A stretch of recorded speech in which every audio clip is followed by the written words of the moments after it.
Semua sifat dari demokrasi berhenti justru di zaman Jokowi. Maka untuk memulihkan itu panjang sekali ceritanya tuh. Anak-anak muda merasa ngapain ada politik, ngapain ada partai politik. Bukan partai politik yang seperti yang buruk, bukan demokrasi yang buruk, tapi perilaku di dalam kekuasaan itu yang buruk. Kita nggak mungkin membatalkan demokrasi lalu pindah pada feodalisme, pindah pada sistem kerajaan, nggak bisa kan? Yang kita bisa ganti adalah manusia-manusia kunyuk, dungu, tolol, bajingan yang mengendalikan opini publik, menguasai public policy.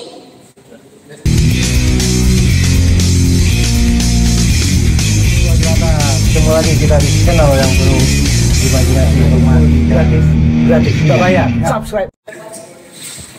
Secara ensiklopedi, kedaulatan itu sovereignty statusnya substansial, artinya kata benda. Benar kan? Coba anda cek di Google.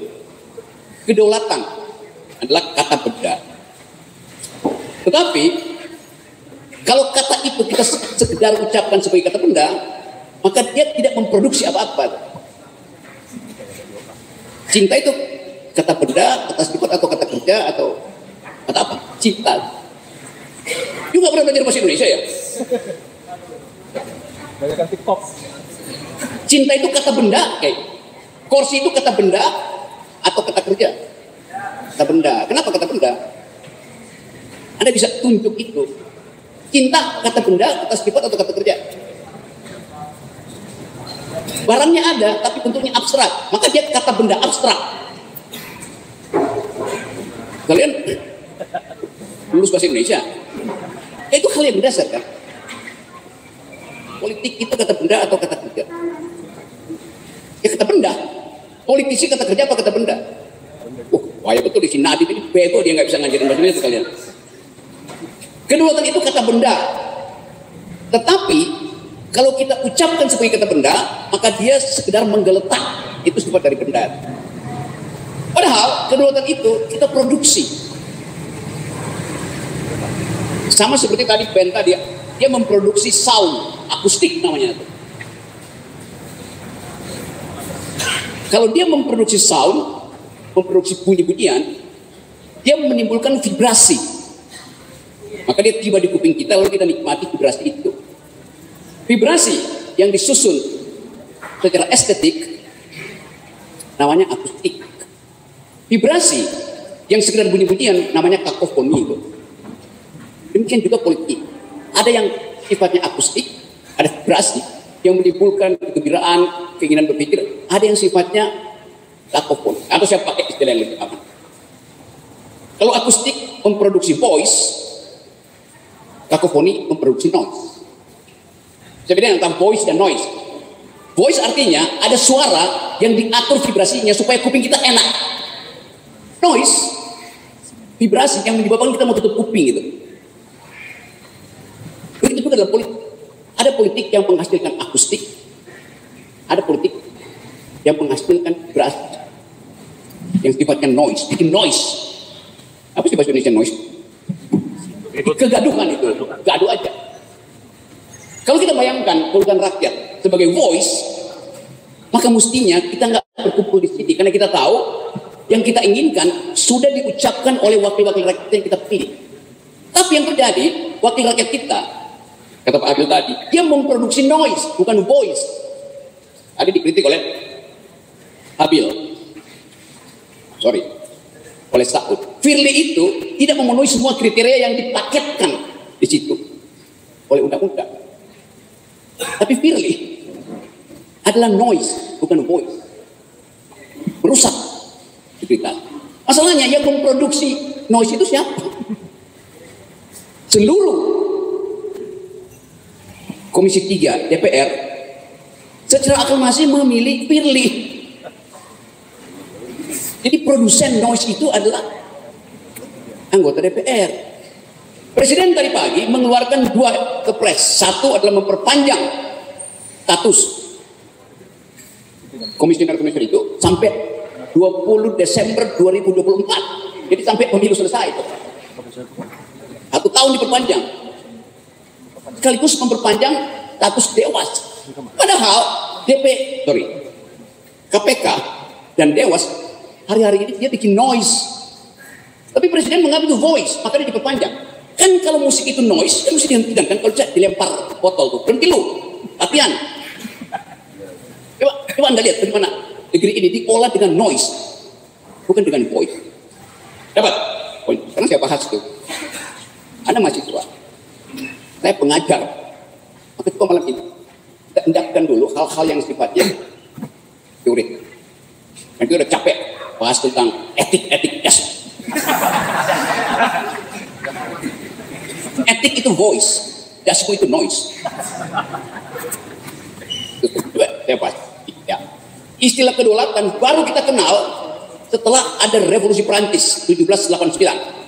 Ketika kepala Raja Louis XVI dipancung oleh rakyat Prancis. Louis XVI itu raja terakhir di Prancis yang jadi penanda bahwa dalil si raja itu yang mengatakan bahwa kepalanya itu dipasangi mahkota oleh Tuhan tidak mungkin copot dari kepalanya mahkota itu. Lalu rakyat Prancis bilang, oke, coba kita uji.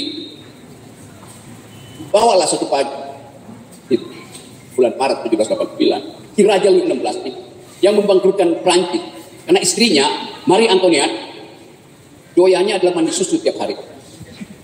Doyannya masuk keluar mall. Dan baru itu Prancis bangkrut. Utangnya itu lebih parah dari utang Indonesia. Utang kita sekarang adalah 8.000 triliun. Bank Dunia tadi siang bikin rilis. Indonesia ada dalam bahaya. Karena hutangnya itu udah 8 triliun, walaupun oleh pemerintah dianggap kan dia belum melebihi rasio hutang terhadap PDB kan.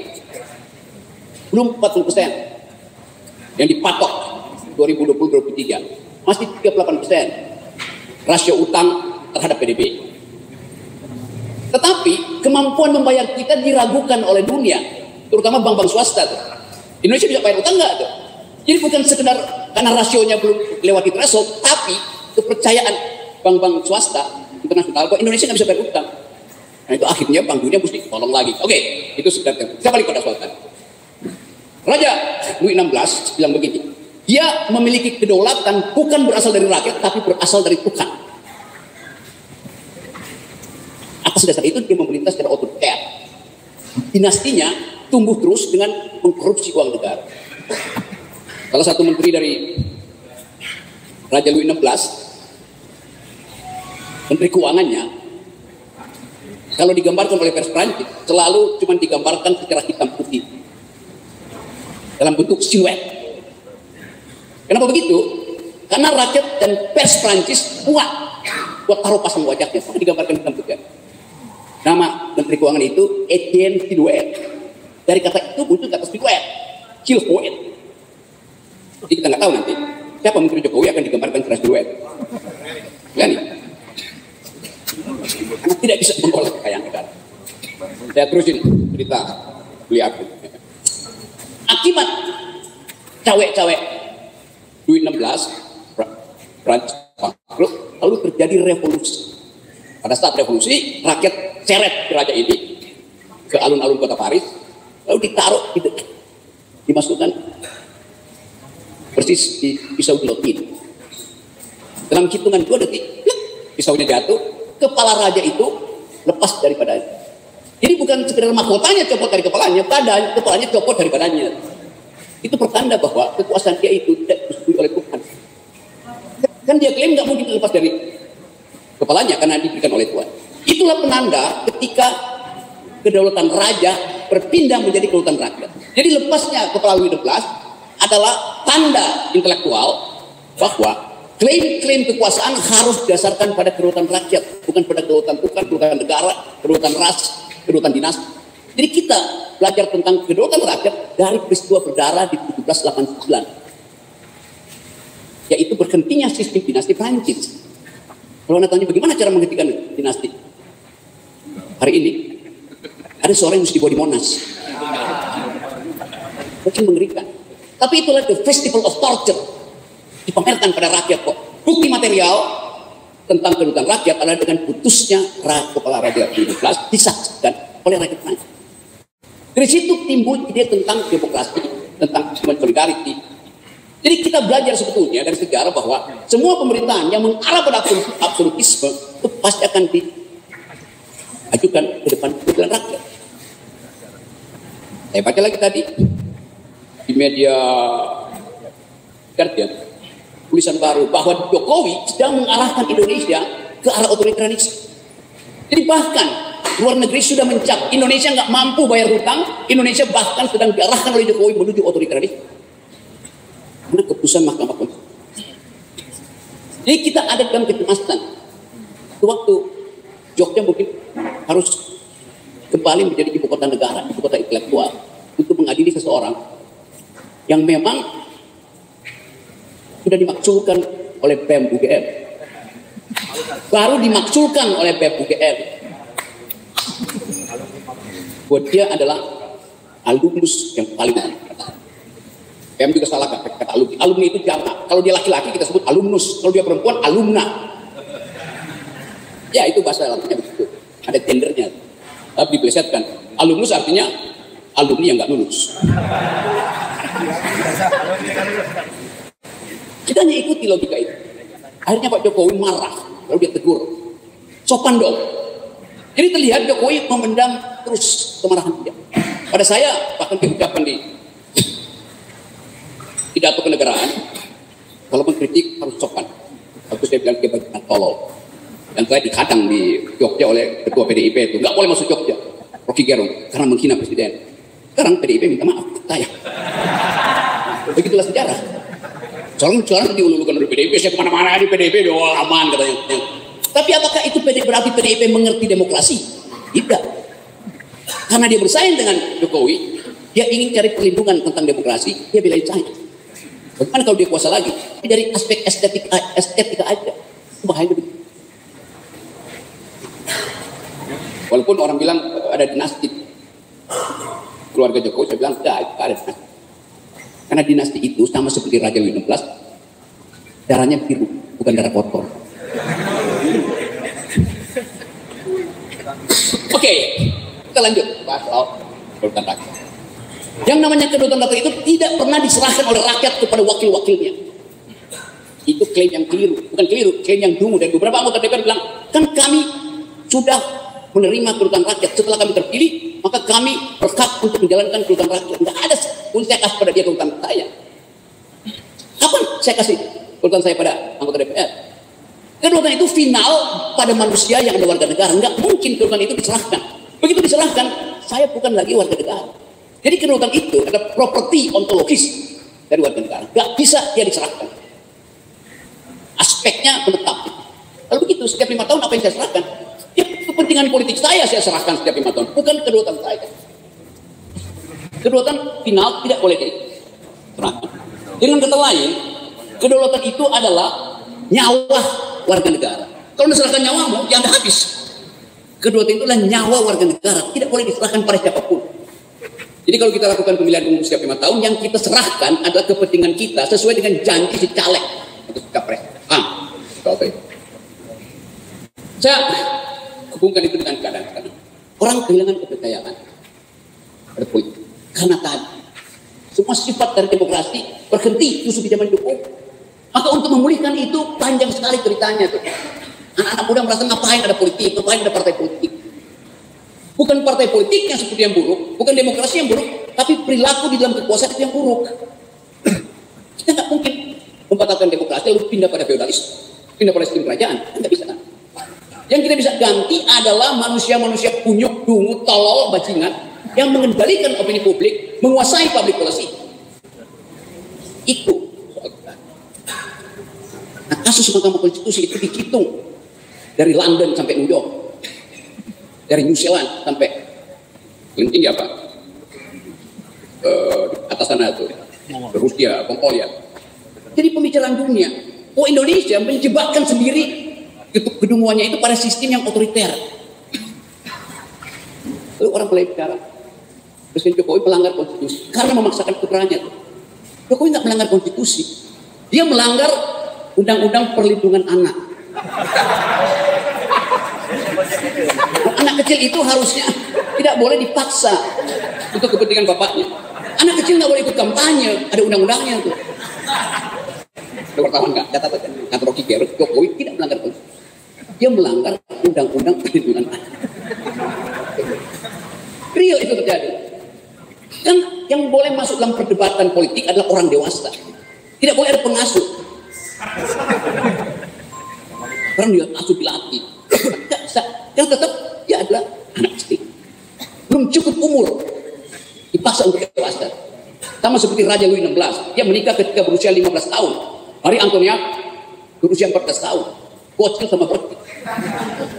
Tapi dipaksa jadi pemimpin, hancur Prancis. Jadi kita belajar dari sejarah. Bagaimana seseorang untuk jadi pemimpin, dia mesti di-train dari awal, pelan-pelan. Uji kapasitas otaknya, kemampuan mentalnya, bahkan tatapan matanya, nanar kiri kanan, difokuskan dulu. Saya mau terangkan itu sebagai keadaan real kita. Kan ada orang yang protes-protes kan. Jadi sekali lagi kita balik pada ini tadi, sovereignty, kedaulatan itu adalah prinsip pertama untuk membackup demokrasi. Dan itu tidak ada lagi. Ya Anda bayangkan, partai politik tidak ada pendidikan politik di situ. Sehingga anggota DPR klaim bahwa melalui partai politik kedaulatan rakyat pindah ke partai, jadi kedaulatan partai. Ya semua. Kapan saya kasih kedaulatan saya? Saya nggak pernah kasih kedaulatan saya. Jadi sekali lagi, Bapak Isma itu masih tak antuk. Kalau kita ketik Pak Jokowi, nanti ada orang yang bilang, loh Jokowi itu kan bapak kita. Dan mana dia jadi bapak kita? Bapakku, walaupun dia bikin salah, ya kita maafin. Karena dia nggak mungkin diganti. Nah presiden itu bisa diganti 5 tahun sekali. Masa dia jadi bapak kita kan diganti? Kan ngaco logikanya kan? Bahkan sebelum 5 tahun bisa diimpeach kok. Karena sudah melakukan kesalahan berkali-kali. Nah di mana kedaulatan itu diuji? Di dalam sistem demokrasi. Hanya dalam sistem demokrasi kedaulatan diuji. Masih milik rakyat atau enggak? Kalau kedaulatan bukan lagi milik rakyat, itu berarti sudah milik dinasti. Maka kita balik pada 1789 ketika Prancis masih dikuasai oleh dinasti. Nah, kita ingat kedaulatan ini dengan slogan Revolusi Prancis. Waktu Revolusi Prancis dibuat, timbul 3 slogan, yaitu liberté, égalité, fraternité. Liberté artinya kebebasan, kebebasan berpikir, kebebasan bicara, itu namanya liberté. Egalite artinya kesetaraan, solidaritas antar warga negara. Gak boleh ada yang sangat kaya, gak boleh ada yang sangat miskin. Namanya human solidarity untuk dignitas. Yang ketiga, fraternité, persaudaraan. Jadi kalau kita tanya, apakah 3 prinsip dasar itu, liberté, egalite, fraternité, ada di dalam kita sekarang? Ya dengan mudah-mudahan ada dalam Pancasila tuh. Sila kelima itu adalah egalite, sila kedua itu adalah fraternité. Liberté itu sila keempat, demokrasi. Jadi kita mau menghidupkan kembali satu demokrasi yang membuat kita lega, itu bergaul sama manusia tanpa ada perbedaan agama, karakter, ya. Itu yang menyatakan adalah konstitusi kita.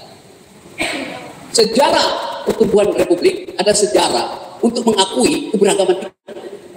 Jadi kalau Jokowi dan Kiamnya bilang terus keragaman, perbedaan, nah mesti ambil prinsip absolutnya. Karena kita berbeda-beda, maka diperlukan persatuan. Kan itu filosofinya kan? Jokowi balik, demi persatuan tidak boleh ada perbedaan. Apa nggak konyol alias dungu pikiran itu?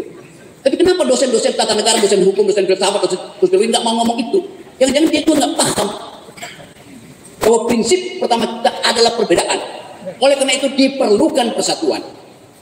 Sekarang dibalik, NKRI harga mati, nggak ada prinsip itu. Yang ada merdeka atau mati, itu udah merdeka.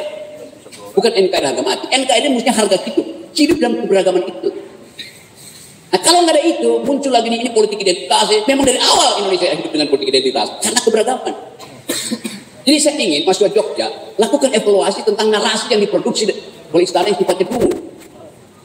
Ini namanya menara kopi. Menanti narasi berdasarkan komando pikiran. Kita diikat dengan grammar yang sama, itu pikiran. Dia ada di atas pikiran itu. Yang di bawah itu adalah kekonyolan. Yang di bawah itu namanya Malioboro. Maling kobok-kobok dari gorong-gorong.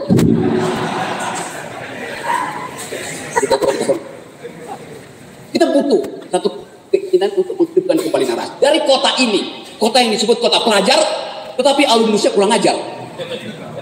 Rektornya kurang ajar, karena ini kota pelajar. Nah, sekali lagi teman-teman, kita diskusi malam ini dengan nada yang enak, yang ngopi sambil ngeledek sebetulnya. Karena kita udah finalkan bahwa 2024 harus jadi pembatas antara sistem kerajaan, dinasti, dan sistem demokrasi. Oleh karena itu, begitu Anda masuk kotak suara, Anda putuskan sendiri. Anda mau menghidupkan kembali fraternity, egalite, liberté, atau Anda mau hidup dalam politik dinasti. Itu dasar. Jadi sekali lagi, saya percaya bahwa di Jogja itu surplus ilmu pengetahuan, mungkin seribuan universitas ini. Dan untung cuma satu alumnus yang bersifat bajingan tolol. Nah, saya ingin sebetulnya meminta PDIP lakukan pasang baliho yang lebih tinggi dari baliho UGM. Kalau UGM bilang bahwa Jokowi adalah alumni yang paling memalukan, mesti PDIP juga pasang poster gede-gede bahwa Jokowi adalah kader yang paling memalukan.